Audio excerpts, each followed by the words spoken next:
iniciativas. En el caso particular del Foro Universal por la Paz, desde que entramos en este periodo de peste mundial, ha cobrado un sentido muy especial, muy particular este foro, porque enseguida, merced a toda la fuerza y las ganas que tiene fundamentalmente su inspiradora y creadora, que es nuestra querida alumna del programa y docente de la facultad, Silvia Giurlani, enseguida vincularon paz con salud, con justicia, y con paz y justicia, con salud y salud con justicia y paz, y viceversa, y tomó un sesgo muy interesante. La cuestión de la paz es bandera de este programa.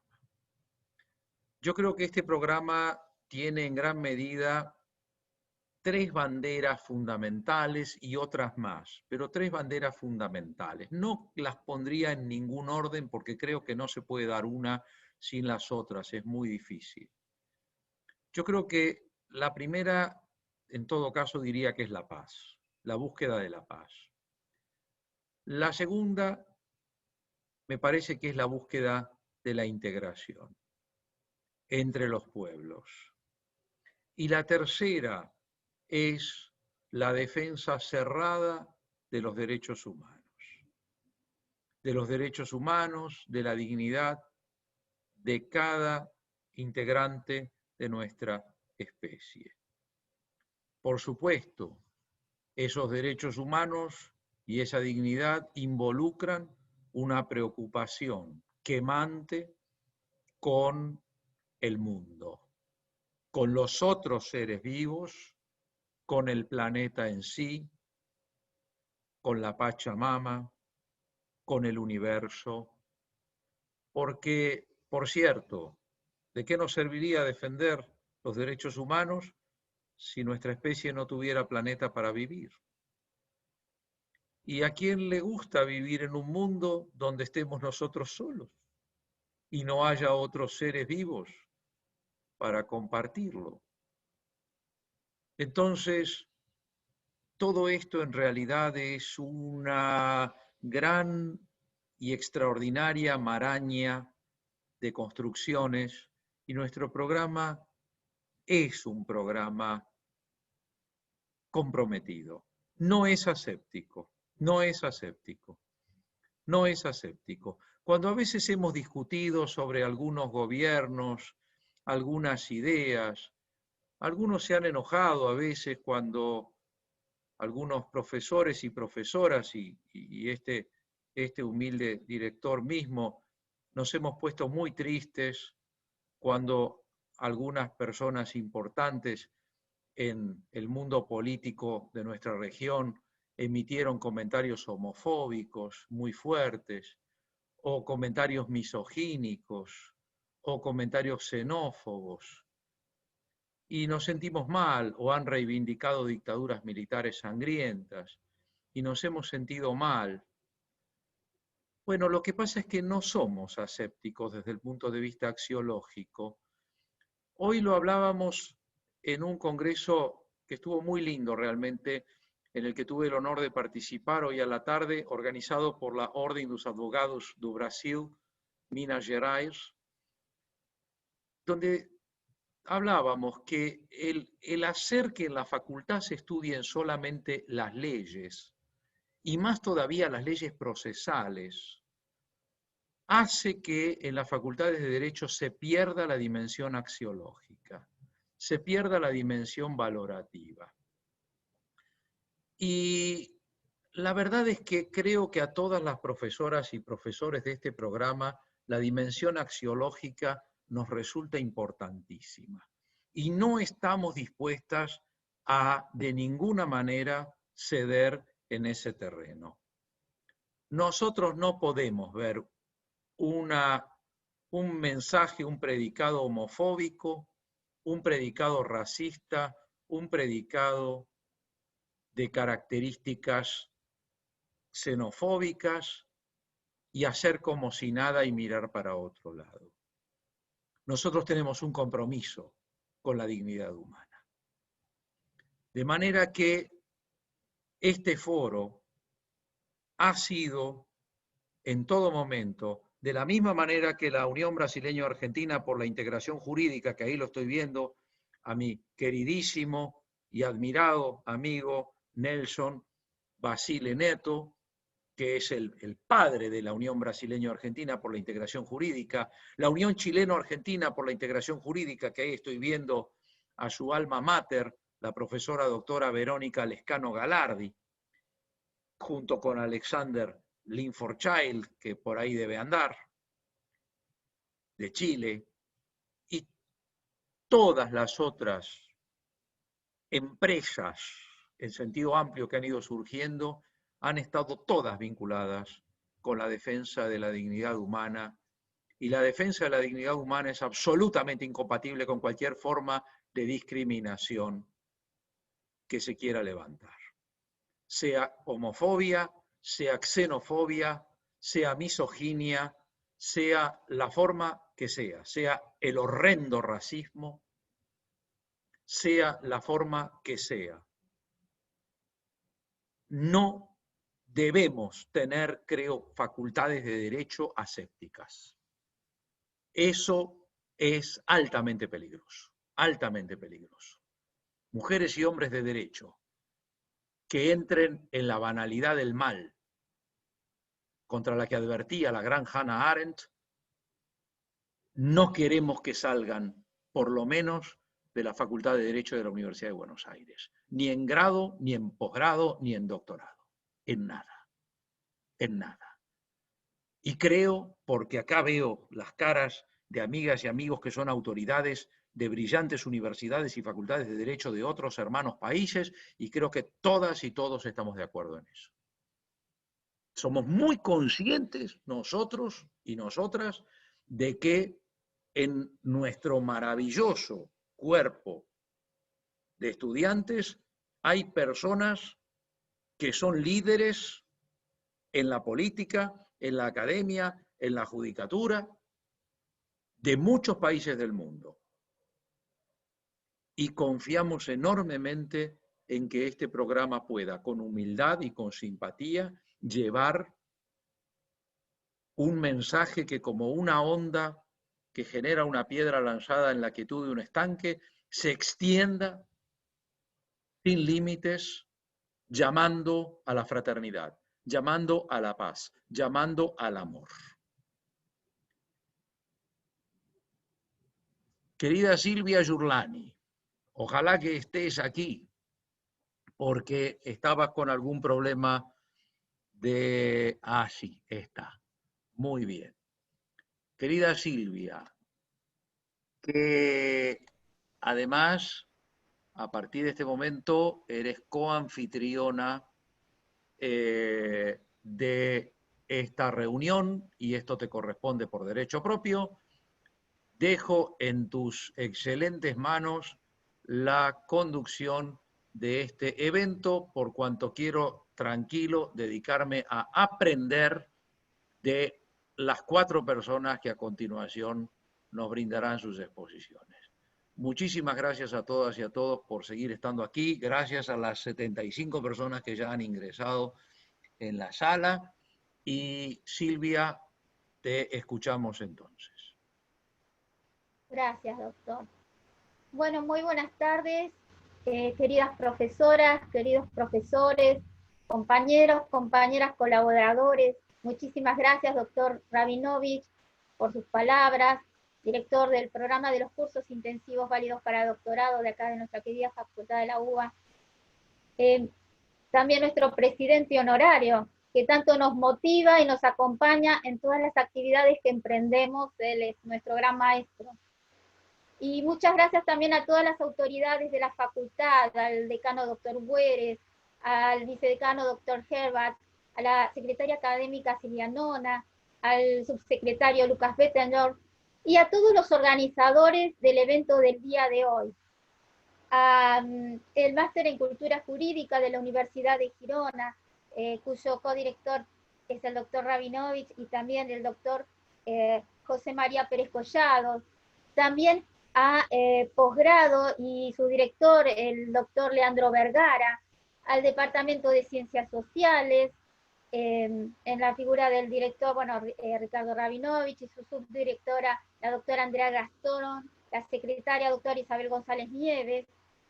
También a la Unión Chileno-Argentina por la Integración Jurídica, con su presidente, la doctora Verónica Lescano Galardi, y también, bueno, la última institución que nos acompaña hoy, que es la Unión Brasileño-Argentina por la Integración Jurídica con su presidente Nelson Basile Neto. Asimismo, quería agradecer y felicitar a cada uno de los conferencistas y participantes del día de hoy. Y como siempre decimos en nuestras conferencias, que las mismas están dedicadas a todos los integrantes de la comunidad académica extendida, a sus familias y a las personas que están pasando ahora por momentos difíciles producto de la pandemia y de las cuales nos solidarizamos con todos ellos. Bueno, vamos a comenzar con las conferencias. El primer conferencista del día de hoy es de Ecuador, se llama Gabriel Santiago Pereira. Él es estudiante del programa de los cursos válidos para el doctorado en Derecho de la UBA, es abogado de los tribunales del Juzgado de la República de la Universidad Técnica de Machala, es agente fiscal de la Fiscalía de Oro, y también es magíster en Derecho Penal. A su vez es especialista en Derecho Procesal Penal y tiene diploma superior en Educación para la Paz. Es conferencista y bueno, y él nos va a hablar en el día de hoy, su conferencia se titula Justicia y Paz en tiempos de COVID. Bueno, Gabriel, cuando quieras podés comenzar.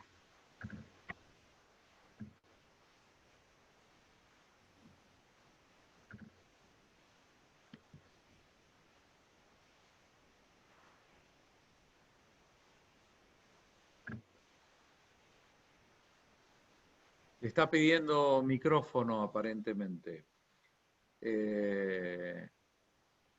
Silvia, te está pidiendo micrófono.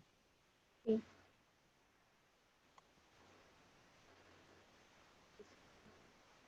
Ya está, ya le pasé yo. Ah, bueno. Gabriel, reactiva micrófono. Ya, hola. Correcto. Muy buenas tardes, disculpen, estimada compañera Silvia, muchas gracias por la invitación, doctor Rabinovich, estimados colegas presentes en este Foro Internacional para la Paz, doctor Carlos Abrera Lamas. Bueno, el tema que que vamos a ver tiene que ver sobre justicia y paz en tiempos de coronavirus o tiempos de COVID. Bueno, desde el mes de marzo estamos justamente en esta pandemia inmersos, han cambiado muchas cosas han ido transformándose, pero dos de los derechos que siempre se deben de mantener en todo momento, considero y creo que es la justicia y la paz. Son derechos humanos y son conceptos que se los viene elaborando, transformando, construyendo desde mucho tiempo atrás. Entonces es muy importante saber que la paz, ¿verdad? La paz es obra de la justicia. Donde reina la paz, habrá justicia. La paz no es solo ausencia de guerra. Y hay que tener en cuenta de que del año 1978 se viene hablando de un derecho a la paz, ¿verdad? Y es considerado un derecho humano de tercera generación. Bueno, y de la paz y la justicia se viene hablando desde el tiempo de Jesús. Por ejemplo, Jesús cuando dio el sermón de la montaña, hablaba de las bienaventuranzas, ¿verdad? Y decía, bienaventurados los que tienen hambre y sed de justicia, porque ellos serán saciados. Bienaventurados los que buscan la paz, porque ellos serán llamados hijos de Dios. Bienaventurados los perseguidos por causa de la justicia, porque de ellos será el reino de los cielos. Es decir, el concepto de paz y justicia se lo viene hablando desde los tiempos de Jesús. Y la paz y la justicia no solamente es propiedad del tema cristiano, ¿verdad? También los chinos, el I Ching, que es un libro por la cual China hablaba de la paz y dice que lo opuesto a la paz es el estancamiento. Y ahí dice que simbólicamente indica que la paz no es un absoluto, sino una búsqueda permanente. Es decir, que la paz debe de construirse de manera permanente. No se puede hablar de un estado único de paz, sino que la paz tiene que ver justamente con ausencia de conflictos. Dice, indica que el conflicto no es lo opuesto a la paz. Más bien es la disminución, transformar o suprimir estos conflictos para que haya un estado de paz. Y las gestiones no violentas encarnan en trámite de transformación estos conflictos que vienen dando. Asimismo, Manuel Kant en el año de 1795 nos hablaba sobre un tratado sobre la paz perpetua. ¿Y cuál era el objetivo de esta obra escrita por Immanuel Kant? Encontrar una estructura mundial y una perspectiva de gobierno para cada uno de los estados en particular que favorezca la paz. Y justamente de esto nace las Naciones Unidas como un órgano para mantener la paz, luego de las dos guerras mundiales que hubieron en el siglo pasado. Asimismo, hay conceptos que nos hablan sobre la paz. Por ejemplo, Martin Luther King, defensor de los derechos civiles en Estados Unidos, nos decía que la verdadera paz no es simplemente la ausencia de tensión, es la presencia de justicia. Entonces, siempre vamos a encontrar una relación de paz y justicia. Asimismo, Benito Juárez, presidente de México, nos decía, dice que el respeto al derecho ajeno es paz. Y un filósofo holandés, Erasmo de Rotterdam, también nos dice que la paz más desventuosa es mejor que una guerra más justa. Es decir, que la paz, en un sentido positivo, es un estado a nivel social o personal en el cual se encuentra el equilibrio y estabilidad de las partes de una unidad.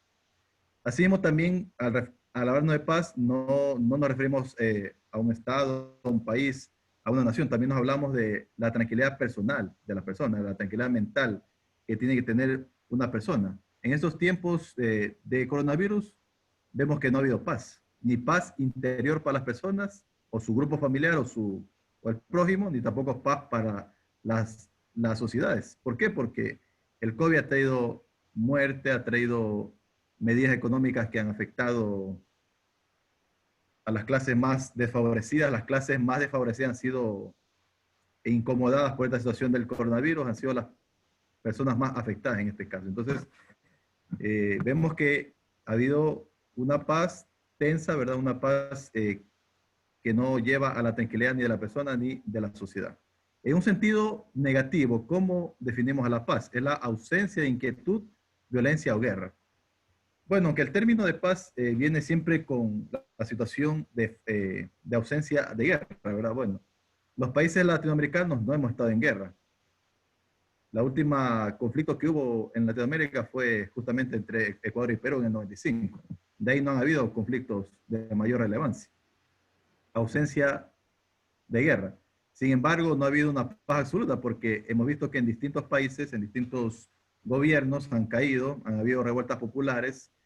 El año pasado, justamente ya para el mes de octubre, justamente ya mañana empezamos octubre, hubieron revueltas en distintos países. En nuestro país, en Ecuador, hubo en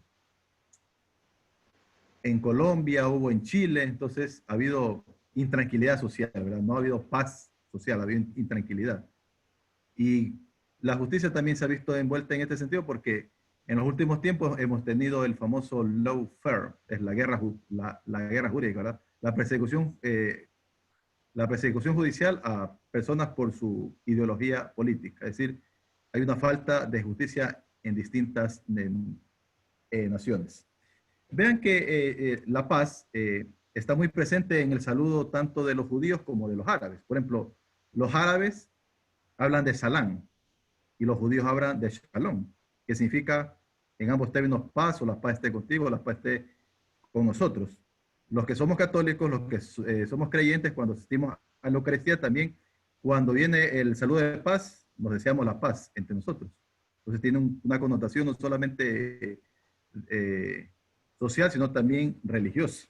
Es decir, la paz está presente como eso. Desde el punto de vista del derecho internacional, ¿qué es el estado de paz? El estado de paz es cuando los conflictos se resuelven de una manera no violenta. Y particularmente le llamamos paz en el derecho internacional cuando existe un tratado o convenio de paz que pone fin a esta guerra. El tratado de paz, ¿verdad? Entre Ecuador y Perú que se firmó en el 98. Sí, no. Ahora, la paz como social, como sociedad, como consenso. Decimos que es el entendimiento tácito de unas buenas relaciones beneficiosas, ¿verdad?, entre individuos y entre distintos niveles, grupos que conforman una sociedad. Eso es muy importante tener en cuenta. La justicia, ¿verdad? La justicia es el conjunto de valores esenciales de los cuales debe basarse una sociedad y un Estado. Y estos valores son el respeto, la equidad, la igualdad y la libertad. Sin estos valores no puede haber justicia.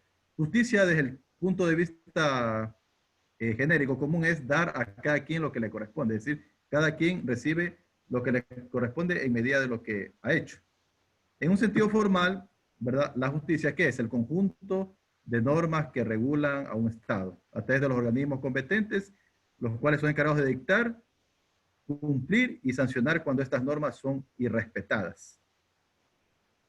Con respecto a la justicia, debemos tomar en cuenta que existen varios tipos de justicia. Por ejemplo, la justicia distributiva, es decir, darle a cada persona los recursos necesarios que le corresponden dar para verse beneficiados. En el sentido de la administración de justicia, vemos de que tiene que ver con la equidad, es decir, dar a cada quien lo que le corresponde sin perjudicar a la otra parte. Lo que tiene que ver con la justicia restaurativa, este es un término que se lo viene manejando mucho a nivel de justicia. La justicia restaurativa, ¿qué busca? No busca únicamente sancionar a la persona, sino busca restaurar o reparar el mal causado a la víctima.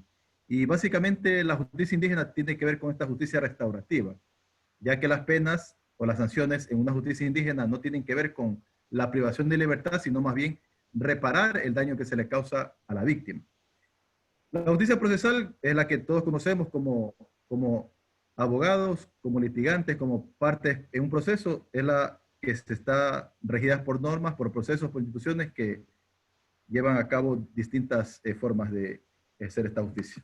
Así también hablamos de la justicia social. Es un término muy importante y que la Iglesia lo lleva manejando desde el siglo XVIII más o menos, cuando el Papa Pío XI, Pío XI, perdón, habló de la doctrina social de la Iglesia. Es decir, que la justicia social debe ser aplicada de tal forma que reduzca la brecha entre los acaudalados y los más pobres. Este concepto se ha ido poco a poco manteniendo, ¿verdad? Al terminar la Primera Guerra Mundial en el año de 1919, la Organización Mundial del Trabajo incorporó esta noción en el primer artículo de su Constitución. ¿Qué dice? Que es posible la paz permanente si está basada en la justicia social. Es decir, que paz y justicia son términos que van llevados de la mano. Sin paz no hay justicia y sin justicia no hay paz. Eso hay que tener muy en cuenta en estos tiempos de coronavirus. Hay conflictos, hay diferencias sociales, hay levantamientos, hay protestas, y hay personas que no soportan el confinamiento.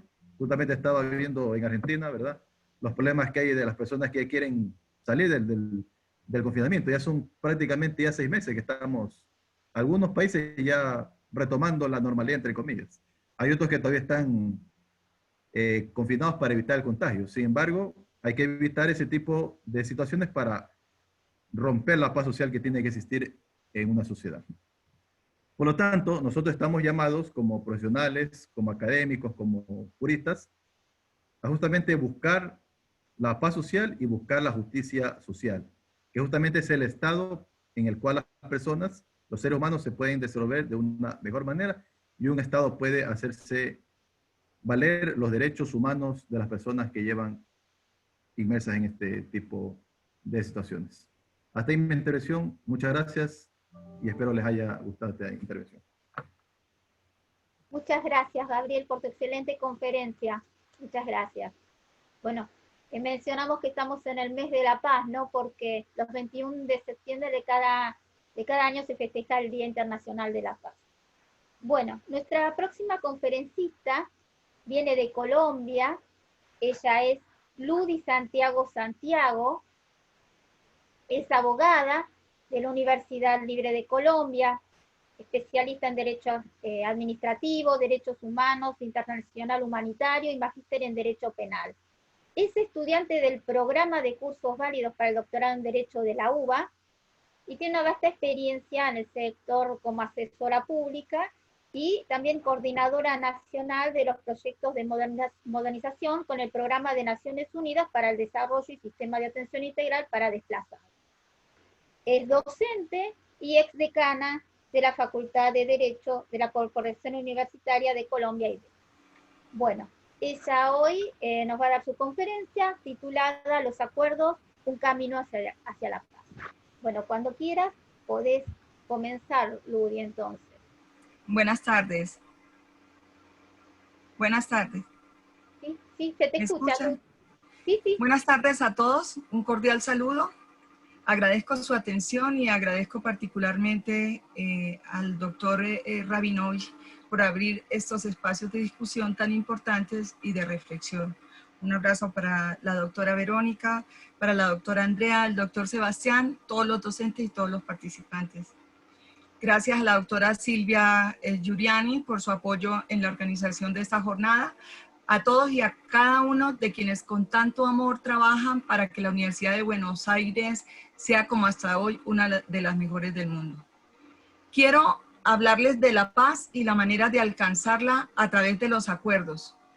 Tomo como referente pues, la experiencia colombiana, ya que la historia reciente nos ubica en constante conflicto y celebrando acuerdos con distintos actores armados. Para mencionar algunos ejemplos, los relacionados con las guerrillas, voy a hablar de las Fuerzas Armadas Revolucionarias de Colombia, FARC, y el Movimiento 19 de Abril, M19. Asimismo, les hablaré brevemente de los grupos de autodefensa. En el caso de la FARC, su creación estuvo precedida por la época llamada época de la violencia, periodo que transcurre entre los años 1925 a 1958.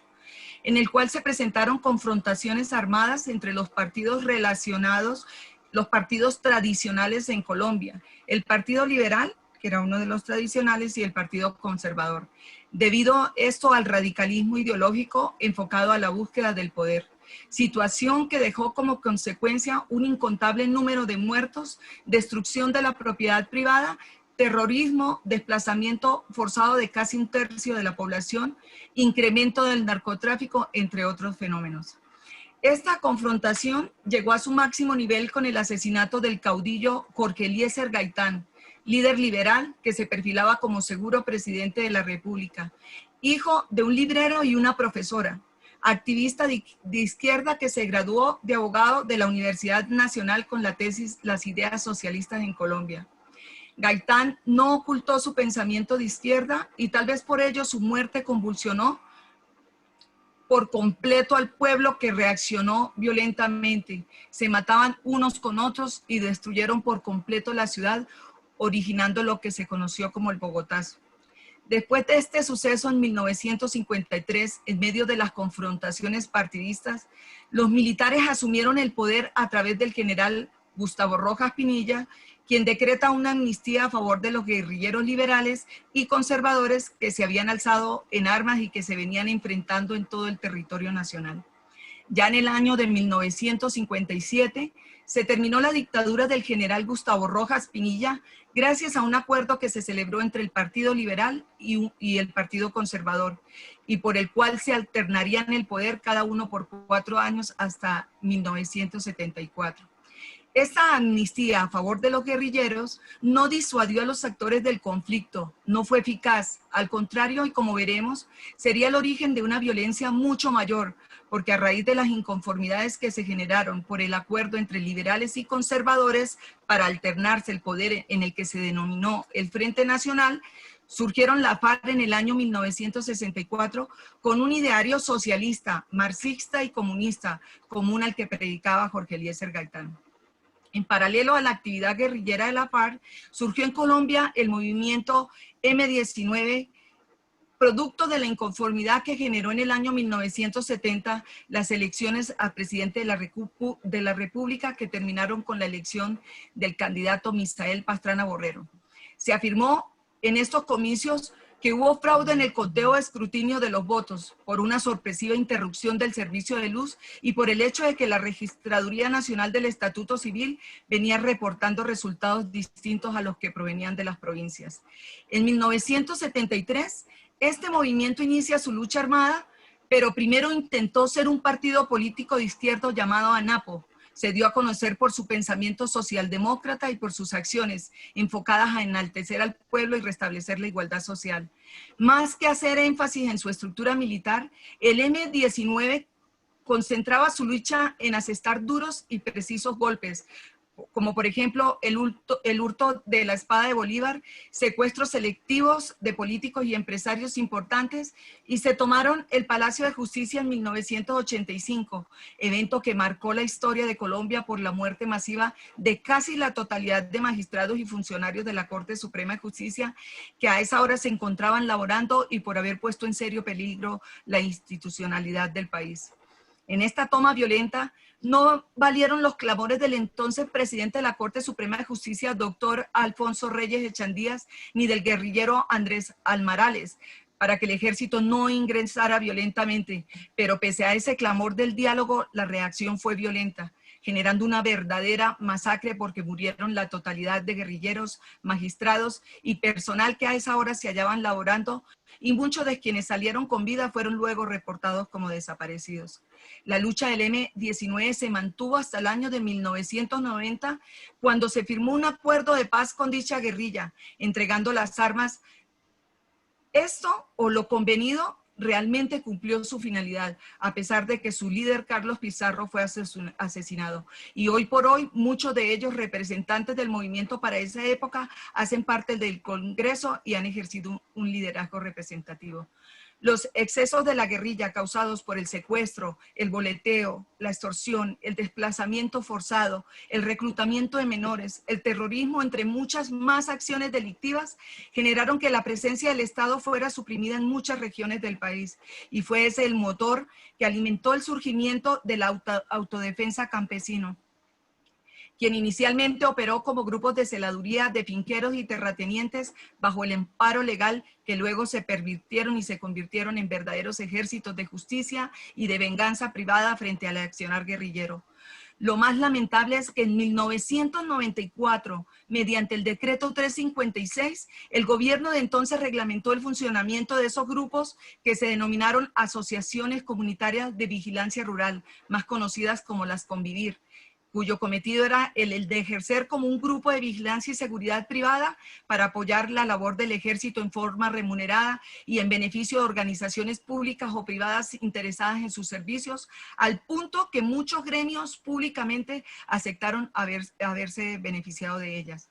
Con los paramilitares surgió en Colombia la más oprobiosa de las formas de guerra, que es aquella que carece de idearios o motivaciones inspiradas en el bien común, sino más bien en los intereses particulares, además que se convirtieron en grupos de lucha contraguerrillera alimentados por el narcotráfico, que por cierto ya venía siendo el gran motor económico de la guerrilla.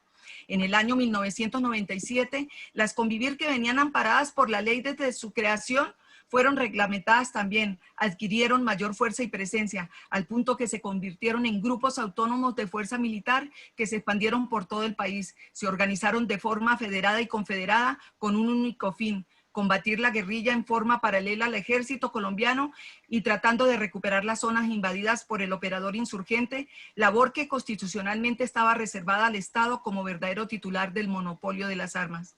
En 1997, la Corte Constitucional declaró inexequible el decreto que creó las Convivir, pero ya el daño estaba hecho, porque con su poder intimidatorio, las autodefensas se convirtieron en grupos violentos que sometieron a la población y empezaron a influir en las elecciones apoyadas por políticos, empresarios, ganaderos y personas del común. Es decir, las autodefensas dejaron de ser un grupo de contrainsurgencia y se convirtieron en un activista político que penetró el poder ejecutivo y legislativo buscando la creación de leyes favorables a sus intereses particulares.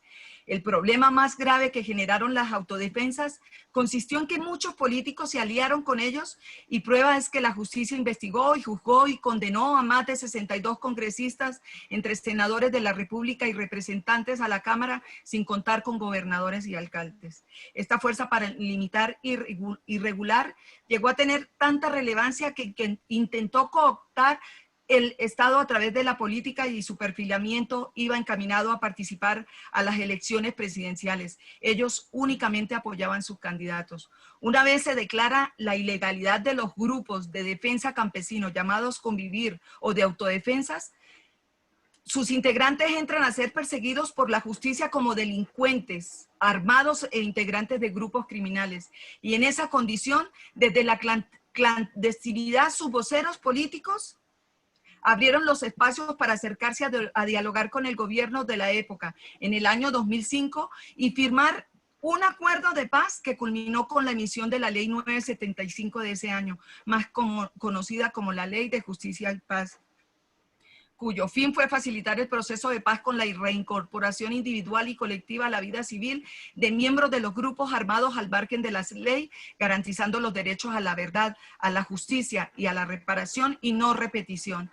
Por virtud de este acuerdo se desmovilizaron más de 2.500 hombres alzados, 25.000, perdón, aun cuando se había realizado pues sobre la estadística de 10.000 y 13.000, se desmovilizaron más de 25.000 hombres alzados en armas. No puedo dejar de mencionar al narcotráfico, uno de los factores que alimentó la fuerza de combate de intimidación de la guerrilla y de los paramilitares, ya que se aliaron para obtener un beneficio común.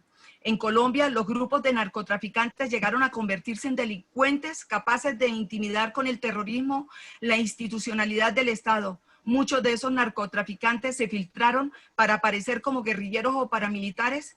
Para ello pagaban y se conoció de la venta de cupos a cambio de rutas de narcotráfico o pagando dinero a cambio de los beneficios de participar en el acuerdo de paz.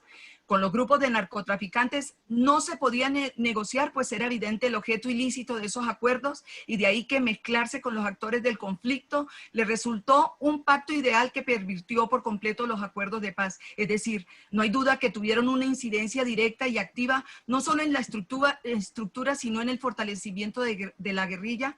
Como ejemplo, basta con recordar la llamada zona de distensión, como también en el paramilitarismo.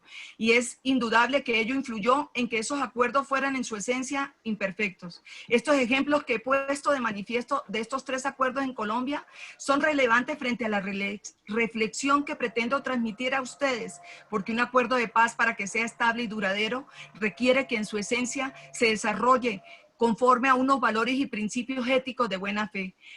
Resulta difícil los costos para lograr conseguir la paz, pues el Estado colombiano tuvo que aceptar a la FARC, entre las muchas prerrogativas, que el narcotráfico se entendiera como un delito conexo al político para que pudiera ser objeto de perdón. Es decir, el narcotráfico quedó incluido como una actividad válida para ejercer la lucha armada guerrillera. Igual ocurrió con el empleo de armas no convencionales, las cuales quedaron aceptadas como una forma de lucha ligada al ideario político insurgente a pesar de tratarse de un actuar de lesa humanidad. Otras de las situaciones que han resuelto muy grave, que luego de la firma del acuerdo comenzara el exterminio de excombatientes de la FARC y de líderes sociales que comulgaban con sus idearios. En cuanto a los paramilitares, el acuerdo incluyó que todo el accionar de los líderes de estos grupos organizados de poder purgaran sus penas aceptando la responsabilidad, contando la verdad y pagando tan solo 8 años de cárcel por la totalidad de sus crímenes. Existen relatos de paramilitares que han aceptado haberle quitado la vida a más de 400 personas con sus propias manos, en forma directa, y haber mandado a ejecutar más de 3.000 masacres selectivas. Paramilitares que en la actualidad enfrentan más de 1.000 procesos penales por acciones ejecutadas durante el tiempo en que dirigió el bloque norte de las autodefensas de Colombia. Personas con estos temibles precedentes resultaron beneficiados con la firma del acuerdo y hoy disfrutan de su libertad pasando como gestores de paz. Los acuerdos sí son el camino hacia la paz, pero para que esta herramienta sea efectiva debe existir la voluntad sincera de sentarse a dialogar. La posición con amplitud y transparencia de las aspiraciones de cada una de las partes en conflicto, el compromiso de cumplir lo pactado, conocer con certeza que quienes se sientan a dialogar aglutinan la totalidad de los miembros del grupo que son en verdad sus representantes y que existe entre ellos un consenso firme de diálogo y compromiso. El Estado debe garantizar a los excombatientes su seguridad personal y la de sus familias y dotarlo de los medios que le permitan reintegrarse a la vida civil con dignidad y alejado de cualquier forma de discriminación. En nuestro país, la firma del acuerdo con la FARC generó de inmediato el asesinato individual de excombatientes y de líderes sociales, incrementando el odio y generando un nuevo conflicto. No puede existir un acuerdo de paz basado en la total impunidad, sino que debe existir una reparación real y efectiva de las víctimas, la cual debe estar precedida de un censo detallado que permita resañar en algo los rigores de la confrontación armada. No basta entonces con presumir de la firma de un acuerdo, porque así como puede ser el camino cierto y real hacia la paz, también puede convertirse en el inicio de un conflicto mucho más agudo y complejo. Si recordamos los conflictos internos de Irlanda, El Salvador, Sudáfrica, Guatemala, solo por citar algunos, alcanzaron el éxito precisamente porque en sus cimientos se plasmó el deseo sincero de cumplirlos y acatarlos, de colocar sobre la mesa y con transparencia los anhelos de cada una de las partes contendientes, es decir, de imponerles valores y no preponderando los intereses particulares. Un proceso de paz es el mecanismo para llegar a un acuerdo del conflicto entre el Estado a nombre de la sociedad y el grupo insurgente, y de esa manera construir la vía para llegar a una paz estable y duradero. Paralelo a ello, se desarrollan los elementos jurídicos en procura de establecer la verdad, la justicia, la reparación y la no repetición. Para el caso colombiano, y se creó el mecanismo jurídico propio del acuerdo de paz que se denomina la Jurisdicción Especial para la Paz, conocido por sus siglas como la JEP.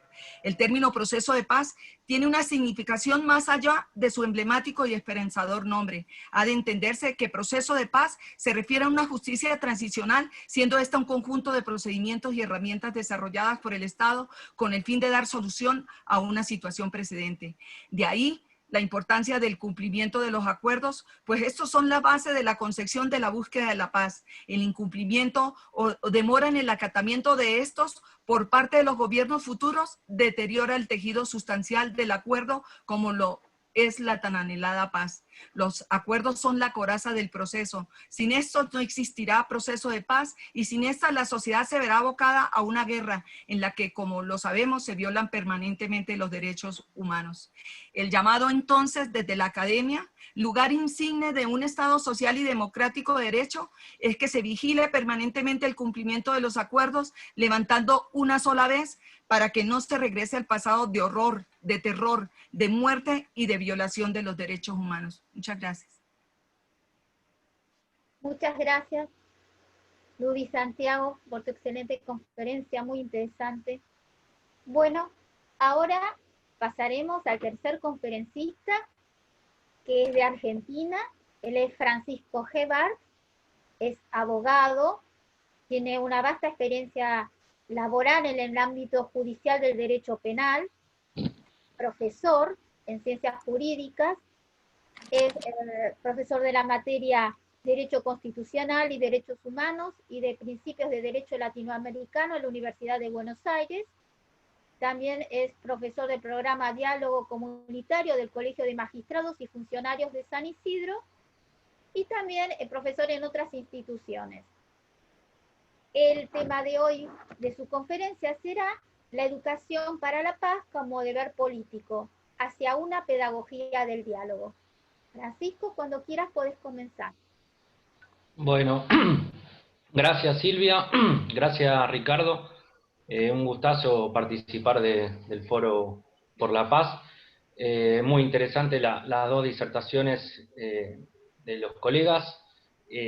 Cuando la escuchaba recién a Ludy, decía, qué increíble la historia, los últimos 20 años de Colombia, ¿no? Lo que fue el conflicto con la FARC, ¿no? Relacionándolo con el tema que yo propuse para dar la charla, creo que, tal cual lo dice el título, la educación para la paz como deber político. Hay hay un deber del Estado, ¿no? Que es poner a la educación como principal instrumento para la paz. Educar, pero en estos casos, por ejemplo, el que recién comentaba Ludi, de manera muy precisa, es necesario, primero, obviamente, el diálogo, que es otra parte del título que yo propuse para hoy, el diálogo, el acuerdo, y la educación para lograr que ambos bandos, en este caso, cantidades de intereses que, como en un conflicto que recién describía Ludi, lo necesaria que es la educación para que todos puedan comprender las miradas de cada una de las partes en un conflicto. Así que me gustó mucho la disertación de Ludi porque en cierto sentido tiene que ver con lo que yo venía a hablar. Y hoy que vivimos un mundo muy complicado, ¿no? Porque vemos fenómenos que aparecieron ahora, ¿no? Como esto que se viene hablando mucho del discurso del odio, que pareciera que cualquier chispa, cualquier tema que aparece es un incendio y todos nos peleamos y todos discutimos, y hoy que estamos acá como encerrados, ¿no? en lo que es la tecnología, estamos todos atrás de una computadora opinando y se está haciendo muy difícil el diálogo entre la gente. Por eso vuelvo a resaltar la importancia después lo voy a hablar en la segunda parte de la charla, de esta pedagogía del diálogo, ¿no? Que es el fundamento más importante y el instrumento más importante para lograr acuerdos. Aparte del odio, aparecen dos fenómenos muy contemporáneos que son las fake news, ¿no? Este nombre que le han puesto, que tiene mucha relación con lo que es la era de la posverdad, ¿no? Todo se ha vuelto muy relativo, ya cuesta entender lo que está pasando. Ricardo, cuando hoy abrió el foro, habló de una maraña de construcciones. Me lo anoté ahí porque quería hacer referencia a eso. Y realmente muchos nos sentimos así, ¿no? Una maraña, para los que quizás no son de Argentina, una maraña es como una ensalada, algo confuso, ¿no? Y estamos todos tratando, pareciera que nos han pateado el hormiguero, ¿no? Estamos todos tratando de construir de nuevo un orden que nos permita volver a vivir en armonía, ¿no? En armonía y en paz. Así que bueno, estas son las banderas que tenemos que levantar, que tiene el Foro Universal por la Paz de Saavedra Lamas. En este sentido también quería decir que muchas de las revoluciones más nobles de la historia se han dado mediante los instrumentos de la paz, ¿no? Que esto que hablaba recién la colega, que son los acuerdos y el diálogo. Por ejemplo, yo me anoté, más allá del conflicto colombiano, que recién relató muy bien Ludi, me anoté lo que fue Gandhi en la India, ¿no? Mediante todos los conceptos de no violencia, como él pudo, mediante estos mecanismos de paz, lograr la independencia del régimen británico en la India. Después, bueno, fue bastante conflictivo todo lo que vino después, pero el concepto y el instrumento que utilizó Gandhi, no violento, fue único en la historia. Lo mismo con Mandela en Sudáfrica, como una persona que estuvo 27 años, 28 años presa en una habitación casi sin ventanas, logró después, mediante estos mismos mecanismos de acuerdo, de diálogo, de consenso, poder convivir en un país como era Sudáfrica en esas épocas. Así que, bueno, y básicamente lo que busca esta educación para la paz, que es parte de los derechos humanos. La educación para la paz es parte de los derechos humanos, y tenemos en la ONU, tenemos a la UNESCO, ¿no? Que también se encarga de darle importancia a la educación para la paz.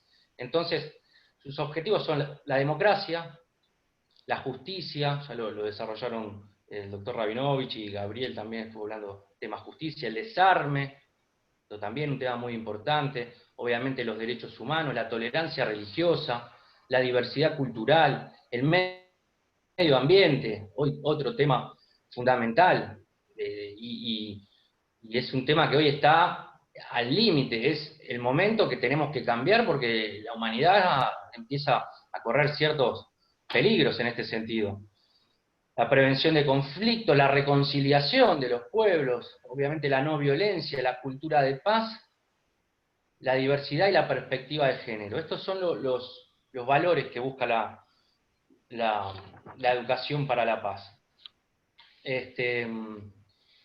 Entonces, es un deber político de los estados, ahí como lo dije en el título, la educación para la paz es un deber político de los estados.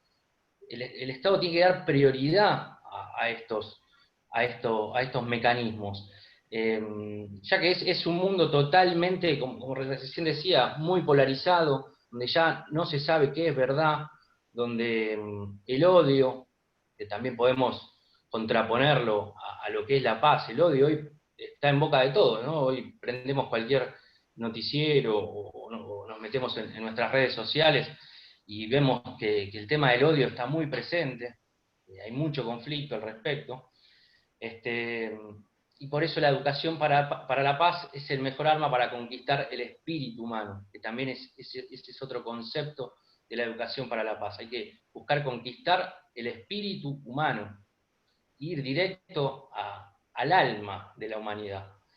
Así que, bueno, esto un poco quería resaltar el tema de lo que yo estuve investigando de la educación para la paz. Después, en cuanto a la parte, relacionándolo con la parte pedagógica, ¿no? que acá creo que la mayoría somos abogados, muchos somos profesores, vemos que muchas veces desde las universidades o desde los programas académicos, la paz no sé si está tan presente o es tan primordial. Muchas veces nos sentimos que se nos baja más conocimientos o buscamos más la competencia, ¿no? El litigio y cómo competimos permanentemente entre nosotros. Y no tanto buscando la paz, la conciliación, la mediación, un montón de herramientas que se utilizan o que debiéramos fomentar más a los futuros abogados a los que estamos preparando. Así que es una disciplina de la cual la humanidad va a depender, está dependiendo de manera vital y que va a depender de que la civilización evolucione o desaparezca. También me pareció un concepto interesante. Estamos en una encrucijada con todo el tema COVID, todo el tema coronavirus, todo esto que estamos viviendo que no se sabe dónde va a terminar. Entonces, estamos en esa bifurcación entre la evolución, si logramos evolucionar como seres humanos, como civilización, o si vamos a tender a la desaparición. En este sentido también aparece el concepto de la ecopaz, ¿no? También muy interesante, quizás para otras charlas, otros foros podremos hablar del medio ambiente y lo que es la ecopaz, ¿no? Esta ecología personal también, no solo del medio ambiente, sino que es una ecología personal, en la cual las luchas son contra el consumismo y el individualismo. Así que otro concepto muy interesante que se empieza a hablar hoy en día. Y en cuanto a la no sé cómo vengo de tiempo, Silvia, después cualquier cosa... Vas bien, todavía faltan como 5 minutos. Bueno, en cuanto a la pedagogía del diálogo, esto que también venía comentando recién, lo fundamental, nosotros como abogados, como profesores y que estamos en el ámbito académico y universitario, es formar dirigentes y operadores de paz, ¿no? La pedagogía, pareciera que cuando hablamos de pedagogía hacemos alusión a la escuela, ¿no? Pero la pedagogía es algo que se ejerce permanentemente en la vida cotidiana de todos, todo el tiempo. Somos todos pedagogos en el momento que estamos interesados en que las cosas funcionen mejor. Por eso me centré en el tema de la pedagogía, porque bueno, es una ciencia que quizás no está tan en boca de todos como como la sociología, la historia, pero se nutre mucho de estas ciencias. La filosofía, la psicología también. La psicología es una de estas ciencias que también tienen mucho que ver con todo lo que estamos pasando como humanidad. Entonces, hay varios pedagogos que hablan del diálogo como herramienta pedagógica básica. Algunos estarán más de acuerdo con otros, esto como todo estudio siempre están las dos bibliotecas, pero tenemos, por ejemplo, Paulo Freire, sé que había una colega brasilera que viene, que creo que habla después, Paulo Freire, en donde, sin politizar, ¿no? Obviamente la figura de Freire, pero resaltando su aporte a la pedagogía, ¿no? A la pedagogía del diálogo, ¿no? No una educación, él le llamaba una educación bancaria, en el que el profesor deposita, mediante una exposición magistral, deposita el conocimiento en el alumno. Él desecha esa postura y él plantea una educación dialéctica, ¿no? A partir del diálogo, en la interacción. En este sentido también se relaciona mucho con Vygotsky, ¿no? Que es más de una escuela europea. Él dice que la educación y el proceso de enseñanza-aprendizaje se da en la interacción entre nosotros, entre todos. Todos vamos aprendiendo de todo. Ricardo también decía, me voy a sentar a aprender, y él, que es un destacado profesor, resaltó estos mecanismos de aprendizaje. Hasta el profesor aprende cuando los alumnos se exponen. Y Vygotsky también habla de la mediación docente entre pares, que también es muy interesante, porque él le da las herramientas a los estudiantes y él después es una especie de mediador. Y esto también se relaciona con lo que hablábamos hace 5 minutos, ¿no? El rol de mediador de los abogados, de la búsqueda de consensos, de acuerdos, ¿no? Eso es lo que nos hace crecer. Así que eso para hablar un poquito de pedagogía, y por último quería cerrar con un parrafito lo voy a leer, es un parrafito de la Carta de la Tierra, que es un documento de derechos humanos que viene como a completar una trilogía, por llamarlo de alguna manera, con la Carta de las Naciones Unidas, la Declaración Universal de los Derechos Humanos, y bueno, después en 1997 aparece esta Carta de la Tierra, fomentada por las Naciones Unidas. Me anoté un parrafito como para cerrar la charla, que dice: para seguir adelante debemos reconocer que en medio de la magnífica diversidad de culturas somos una sola familia humana con un destino común. Debemos unirnos para crear una sociedad sostenible fundada en el respeto hacia la naturaleza, los derechos humanos universales, la justicia económica y una cultura de paz. Que el nuestro sea un tiempo que se recuerde por el despertar de una nueva reverencia ante la vida, por la firme resolución de alcanzar la sostenibilidad, por el aceleramiento en la lucha por la justicia y la paz, y por la alegre celebración de la vida. Así que bueno, muchas gracias a todos, a Ricardo y a Silvia por la invitación, y un gustazo. Muchas felicidades.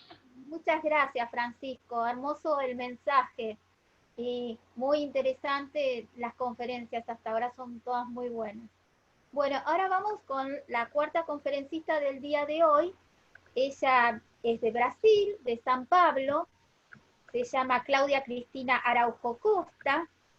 Es abogada, estudiante del programa de cursos intensivos válidos para el doctorado en Derecho de la UBA. Tiene una maestría en Derechos y Ciencias Sociales, Difusos y Colectivos del Centro Universitario de San Pablo, y es posgraduada también en Ciencias Sociales y Derecho de Familia. Es también autora de vastas obras de educación y violencia en las escuelas, concientización del derecho y la educación, y temas contemporáneos de derecho latinoamericano. La conferencia del día de hoy se titula Desafíos de los derechos sociales en pandemia y paz. Cuando quieras, Claudia, podés comenzar. Buenas noches. Buenas noches, profesor Ricardo, professores e professoras da UBA, companheiras e companheiras do doutorado e autoridades presentes. Gracias, Silvia, por su invitación. Es un honor estar hoy con ustedes. Bueno, la pandemia provocada por el nuevo coronavirus ha estado asolando economías de todo el mundo, provocando una grave crisis económica, social y sanitaria. Ante la pandemia, las economías se cerraron, paralisaron y las sociedades entraron en cuarentenas más o menos severas, medidas solo comparables a las situaciones de guerra, así como garantizar la paz. En algunos casos, la crisis sanitaria está adquiriendo elementos de crisis políticas, como se ve en la contradicción frecuente entre autoridades locales y gobiernos centrales, o entre países en el seno de bloques de integración regional. La razón más importante para enfrentar el COVID es la contención de la expansión del virus, mediante el autoaislamiento, la cuarentena y el distanciamiento social. Essa medida tiene impactos positivos para la salud ao aplanar la curva de contagio, pero también afecta a la actividad económica, pues el distanciamiento geralmente implica en la desaceleración de la producción o incluso su interrupción total. Isso diminui las horas de trabajo y los salarios y da lugar a la consiguiente reducción de la demanda agregada de bienes y servicios. Muchas empresas enfrentan una importante disminución de sus ingresos, el aumento de la insolvencia y la pérdida de puestos de trabajo en sectores específicos, lo que tendrá un marcado impacto en el mercado laboral, según la Organización Internacional del Trabajo. Las estimaciones de OIT indican un aumento del desempleo mundial de entre 5 millones y 24 millones de personas, con una base de 188 millones de personas desocupadas en 2019. En Brasil, por ejemplo, con la pandemia, muchos empleadores y empleadoras de trabajadoras domésticas también fueron desafectados de sus actividades laborales, con la consecuente necesidad de restringir los gastos. Muchas trabajadoras domésticas quedaron en situación de desamparo, con la suspensión de su trabajo, principalmente aquellas que prestaban servicios en negro. Sobre la salud, la mayoría de los países de la América Latina se caracteriza por tener sistemas de salud débiles y fragmentados, que no garantizan el acceso universal necesario para hacer frente a la crisis sanitaria del COVID-19, conforme Comisión Económica para América Latina y Caribe. Generalmente, los sistemas de salud se organizan en torno de servicios en sector público para las personas de bajos ingresos, servicios de seguro social para los trabajadores formales y servicios privados para quienes pueden costearlos. De esa manera, los servicios permanecen segregados y claramente desiguales al ofrecer servicios de distinta calidad a diferentes grupos poblacionales. Con la pandemia, muchos trabajadores comenzaron a prestar servicios en la modalidad de teletrabajo compulsivamente. Gran parte de estos nunca había realizado tal modalidad.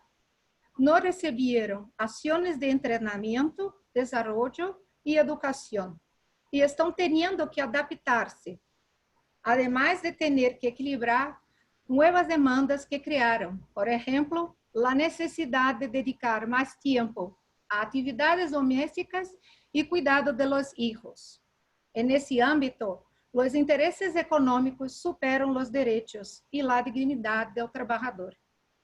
Frente a la nueva modalidad de trabajo, muchos trabajadores pueden ser afectados por enfermedades psicosomáticas.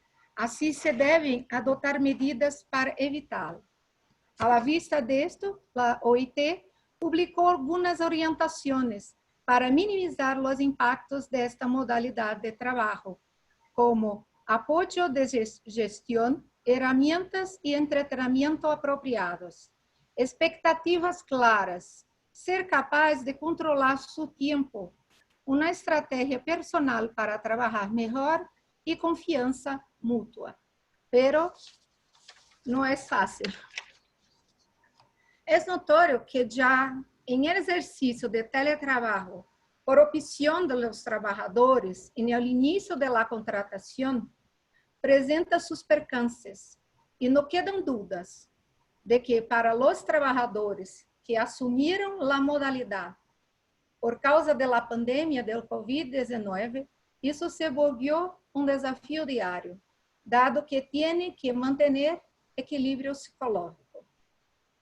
De esta forma, el teletrabajo fue una alternativa encontrada para que la prestación de servicios por los trabajadores se mantuviese.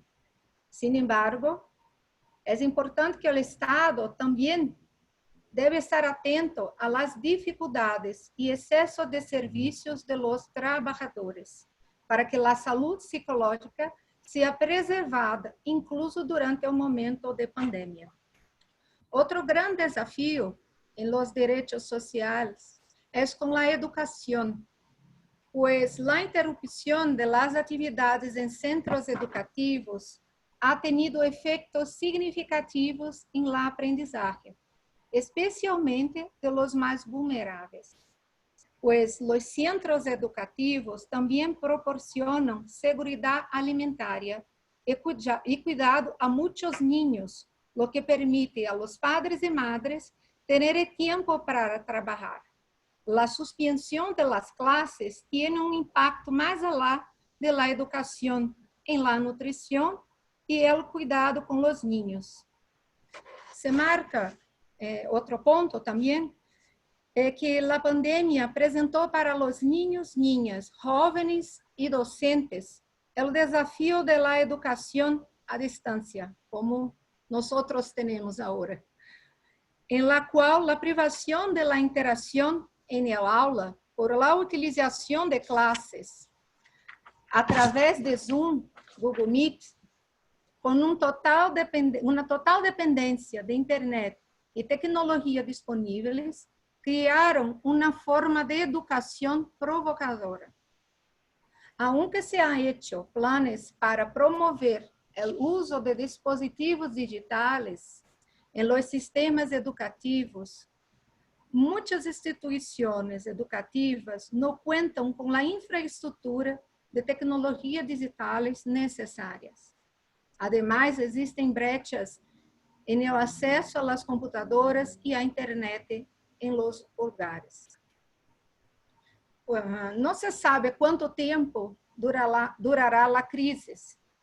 Con esto, durante esta época de incertidumbre, inseguridad, inestabilidad sobre la eficiencia de los sistemas de salud, sobre el nuevo abordaje en la educación, el desempleo que amenaza a muchos trabajadores y trabajadoras, existe la necesidad de concientización de todos los seres humanos para el compromiso de mantener la paz con la máxima percepción que todos somos iguales, sin distinción. Finalmente, somos humanos y merecemos tener una vida digna, pautada en la fraternidad y respeto al prójimo. Esta es mi contribución. Gracias por escucharme. Excelente tu conferencia, Claudia.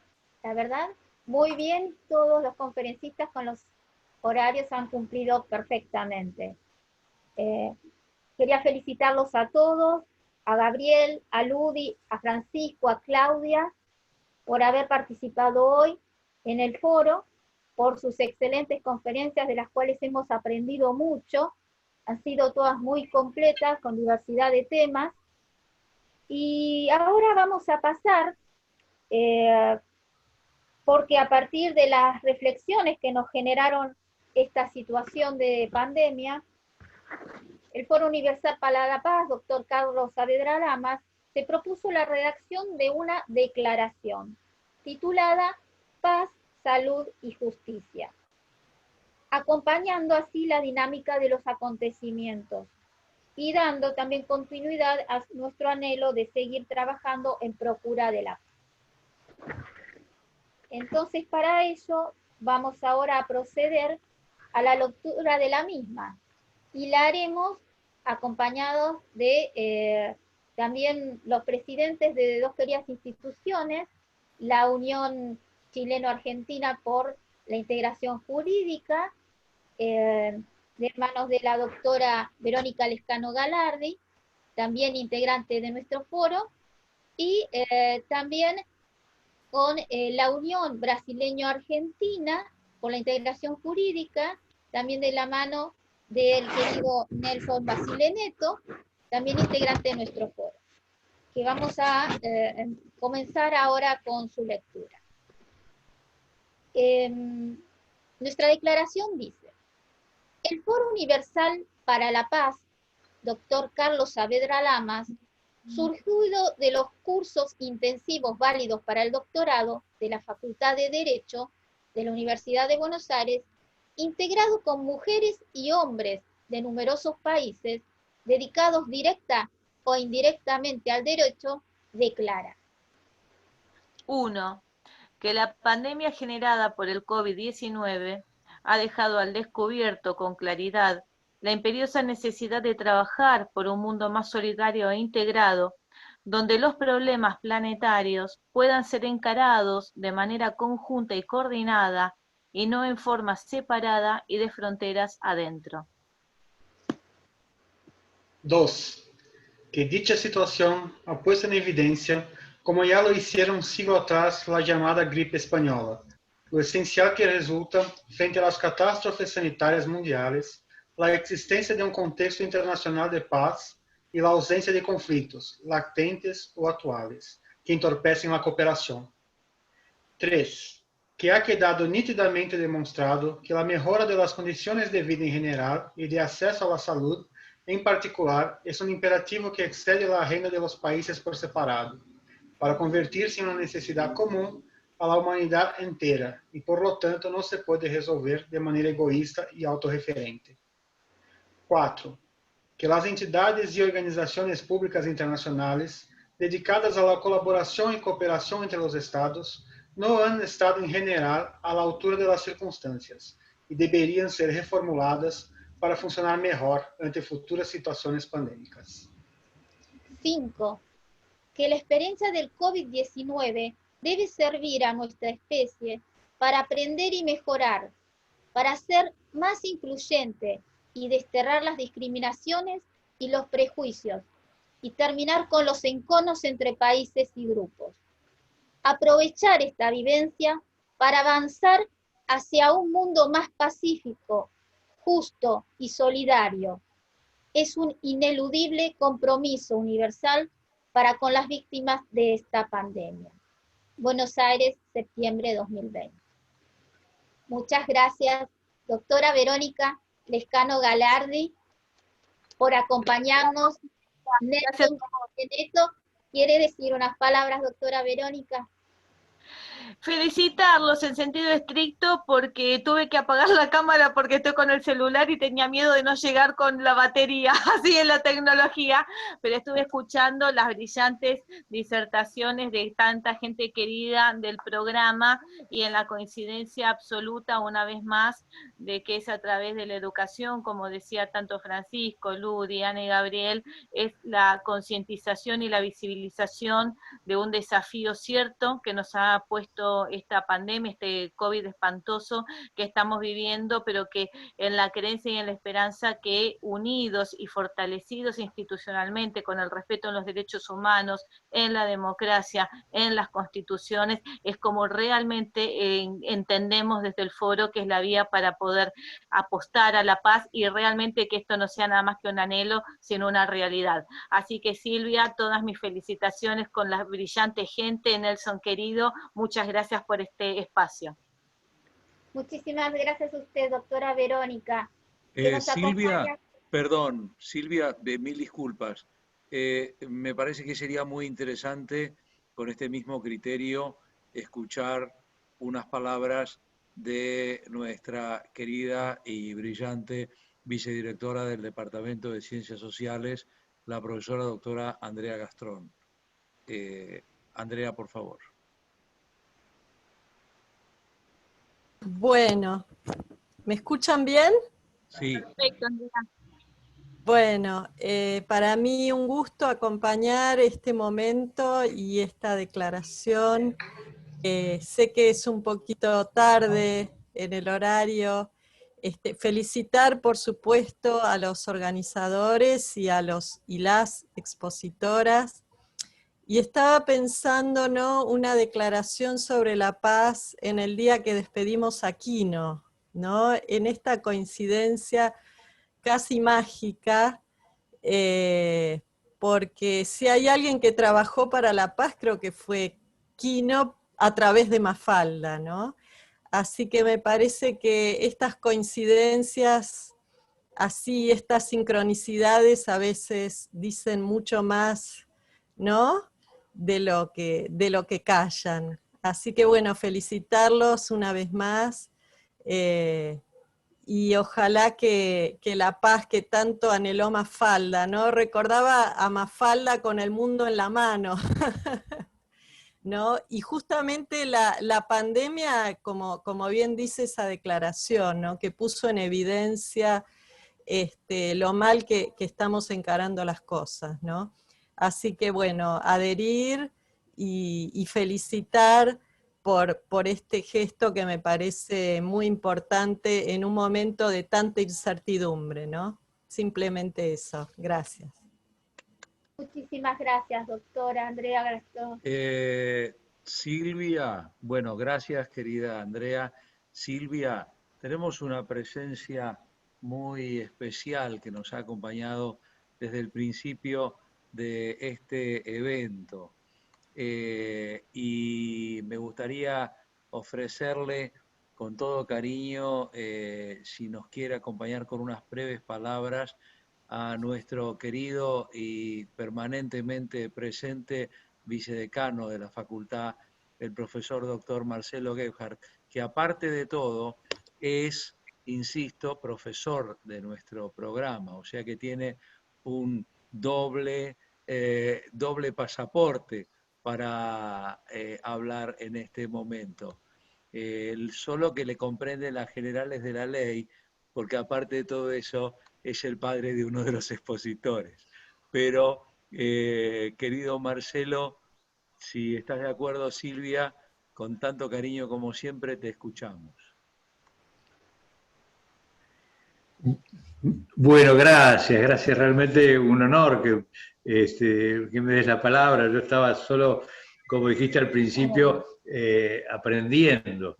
Me encantó esa reflexión de nuestro querido Ricardo Rabinovich, que digamos, inauguró y dijo, me callo y voy a aprender de estas exposiciones y de estas experiencias tan cruciales.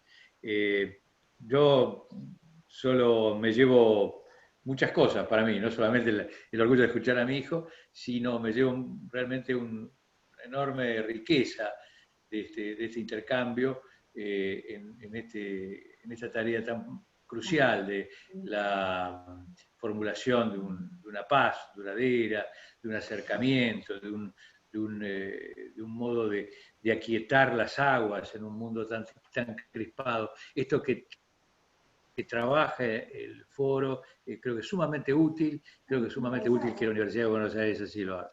Así que yo, orgulloso, desde esos ambos espacios. Los saludo con todo afecto a todos los presentes, a Ricardo, a Silvia y a los oradores, los felicito también. Sigan trabajando en esto porque creo realmente que hacen un aporte magnífico desde la Universidad de Buenos Aires. Gracias. Muchísimas gracias, doctor Herbal. Un gran gusto y honor escuchar sus palabras y la de todos nuestros grandes maestros de la universidad, que son los que nos iluminan para que nosotros podamos realizar estos proyectos. Son ustedes los que nos dan la oportunidad de poder hacerlo. Así que bueno, no sé, doctor, si le parece que Nelson podría decirnos unas palabras, un saludo. Por supuesto. Y luego de que habla Nelson, ya por el horario, te toca que cierres y luego yo hago la despedida. Sí. Pero ahora sí lo escuchamos con tanto cariño a quien nosotros, sus queridos amigos y compañeros de aprendizaje, hemos bautizado el Almirante Nelson. Querido Almirante Nelson, te escuchamos con mucho cariño. Muchas gracias. Yo pienso que todo ya se dice. Solo me gustaría de felicitar a los colegas que hablaron esta noche. Felicitar a Silvia por empezar este foro y tener tanta gana de seguir con ello. Felicitar a nuestro grande capitán Ricardo por nos dar estas oportunidades, nos abrir esses espaços para hablar. A querida Verônica, a professora Verônica, presidente da UCAIS, a minha querida professora Andrea Gastron, todos os professores, querido professor Marcelo, que foi meu professor no curso, e dizer que espero que tenhamos sempre força para seguir buscando a paz, para seguir com essa integração e para seguir todos nós outros com esta família que nos tornamos acá em La UBA. Muchas gracias a todos por las palabras y buenas noches. Muchas gracias, Nelson. Muchas gracias. La verdad, muy emocionada esta noche con todas las conferencias que tuvimos, con las autoridades que estuvieron presentes, con los queridos profesores. A usted, muchas gracias, doctor Rabinovich, que usted es nuestro gran inspirador, nuestro gran maestro que nos permite poder desarrollar todas esas actividades y, bueno, y seguir pensando cómo hacer, ¿no? Porque la paz es un desafío y bueno, y estamos trabajando en eso con muchas ganas. Así que bueno, ahora esperamos su broche de oro, ¿no? Para esta noche. Así que... bueno, querida Silvia, gracias, te aplaudo porque como bien dijo el almirante,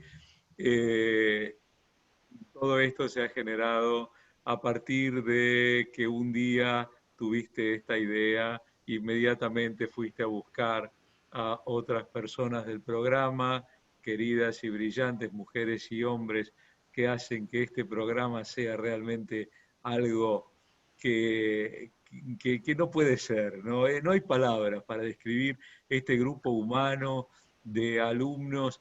Yo creo que todos somos alumnos y todos somos docentes.